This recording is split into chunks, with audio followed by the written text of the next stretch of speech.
일제 강점기였던 1928년, 일본인 고고학자였던 노세 우시조가 경주 황복사터를 발굴하면서 찍은 사진입니다.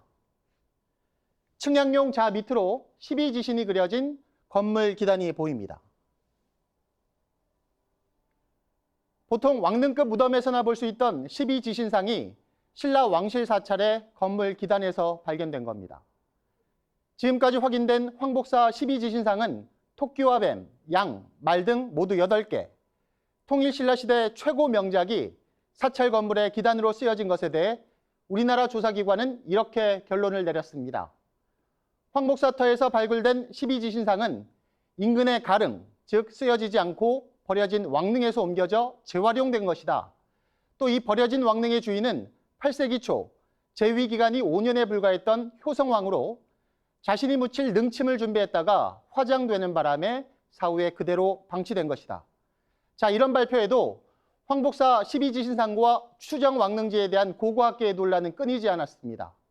그런데 최근 90년 동안의 논란을 잠재울 연구 결과가 발표됐는데 지금까지 알려진 바와는 완전히 다른 내용입니다. 정병훈 기자가 단독 보도합니다. 황복사지 12지신상과 부근 추정 왕릉터에 대한 가장 최근까지 고고학계의 해석은 추정 왕릉터의 석재들, 즉 효성왕 가묘로 쓰인 호석의 탱석에서 떼낸 12지신상을 황복사 금당지 건물 기단에 재활용했다는 것입니다. 그러나 성립문화재연구원의 추가 연구에서 해석이 완전히 달라졌습니다. 황복사터 부근 추정 왕릉은 호석으로 볼 때 그 규모가 직경 22m, 둘레 69m인데 금당지 건물 기단에 12지신상이 호석 탱석일 경우 이보다 훨씬 작아서 무관한 것으로 확인됐습니다.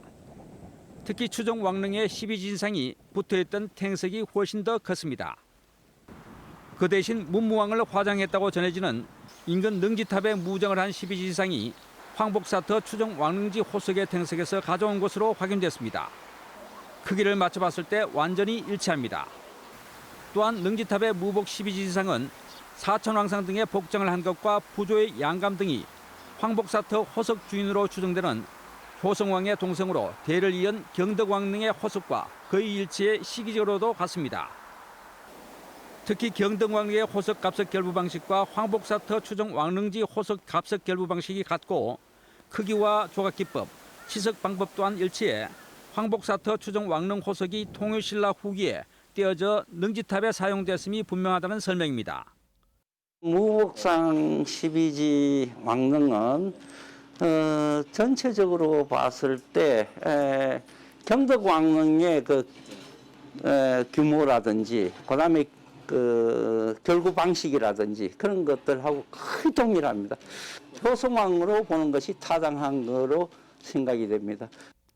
황복사터 추정 왕릉 호석 7개와 능지탑 무복 12지신상 8개에 대해 실체 현미경 관찰, 편광 현미경 관찰, X선 회질 분석과 X선 형광 분석 등 석재 재질 분석을 했는데 소량의 흑음모를 함유한 흑음모 화강암과 흑음모 등 유색 광물의 함량이 적은 규장질 화강암으로 거의 유사했습니다.